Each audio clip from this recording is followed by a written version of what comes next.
అందరికీ praise the lord. ప్రభు అయిన యేసుక్రీస్తు నామమున మీకు అందరికీ శుభాలు తెలియజేస్తున్నాను. అందరూ బాగున్నారు కదా? ఈరోజు వాగ్దానము ప్రకటన గ్రంథము 21 అధ్యాయము 5వ వచనము. సమస్తము నూతనమైనదిగా చేయుచున్నాను. ఆమేన్. ఈ గ్రంథము యోహాను గారు రాశారు కదా. అలాగే మనం 21 అధ్యాయం 1వ వచనం 2వ వచనం మనం ఒక్కసారి చదువుకుందాం. అంతటా నేను క్రొత్త ఆకాశమును క్రొత్త భూమిని చూచితిని. మొదటి ఆకాశమును మొదటి భూమియు గతించిపోయెను, సముద్రమును ఇకను లేదు. మరియు నేను నూతనమైన యెరూషలేము అను ఆ పరిశుద్ధ పట్టణము తన భర్త కొరకు అలంకరింపబడిన పెళ్లి కుమార్తె వలె సిద్ధపడి పరలోకమందున్న దేవుని వద్ద నుండి దిగి వచ్చుట చూచితిని. అంటే దేవుని రాకడ సమీపించినప్పుడు ఇక్కడ యోహాను గారు దర్శనం చూశారు కదా. క్రొత్త ఆకాశం క్రొత్త భూమిని ఆయన ఆ దర్శనంలో చూశాడంట.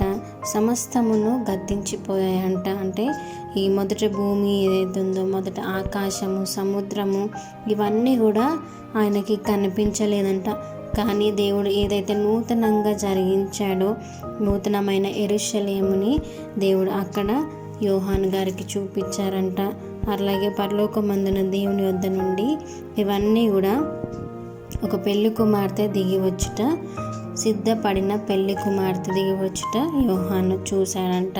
కాబట్టి దేవుడు కూడా మన దగ్గర నుంచి ఒక నూతన క్రియని ప్రతిరోజు కూడా ఒక నూతన బిడ్డగా చూడాలని చూస్తున్నాడు.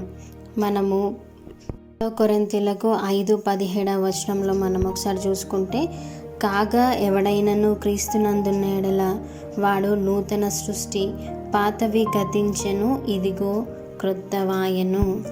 కాగా మనం ఎప్పుడైతే క్రీస్తు యందు ఉండి మనం నూతన సృష్టిగా మార్చబడతామో అప్పుడు మన పాత గత స్థితి అంతా కూడా దేవుడు మార్చివేస్తాడంట. అప్పుడు మనం సమస్తం ఎప్పుడు కూడా నిత్య నూతనంగా మార్చబడతామంట.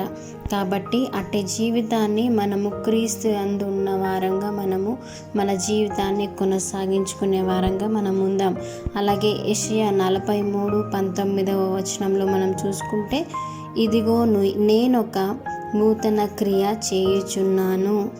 ఆమేన్.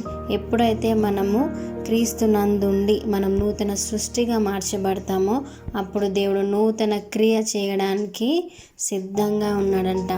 కాబట్టి మనము మన పాత జీవితాన్ని మనం విడిచిపెట్టి మనం ఆ పాత జీవితాన్ని పాతిపెట్టి క్రీస్తునందు నూతన సృష్టిగా మనం మార్చబడదాం. అప్పుడు దేవుడు మన జీవితాల్లో మీరు ఏదైతే అనుకుంటున్నారో, ఏదైతే జరగాలి నా జీవితంలో, ఒక క్రొత్త లైఫ్ ఈ ఇయర్ అయిపోతుంది కదా, ఇంకొక 1 మంత్ అయితే ఇయర్ అయిపోతుంది. కాబట్టి ఇక జనవరి 25లో మనం ఒక నూతన సృష్టిగా మార్చబడాలి అని అనుకునేవారు దయచేసి అందరూ కూడా క్రీస్తులోనికి రండి, పాత జీవితాన్ని విడిచిపెట్టండి.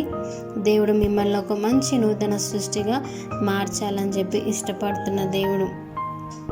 కాబట్టి ఈ వాగ్దానము మీ జీవితాల్లో నెరవేర్చాలని మనస్ఫూర్తిగా కోరుకుంటున్నాను, ప్రార్థన చేస్తున్నాను. ఇచ్చిన వాగ్దానాన్ని దేవుడు దీవించి ఆశీర్వదించునుగాక. Amen. Thank you. God bless you. మీకు ఏవైనా ప్రేయర్ రిక్వెస్ట్లు ఉంటే దయచేసి కామెంట్లో మెన్షన్ చేయండి. Thank you.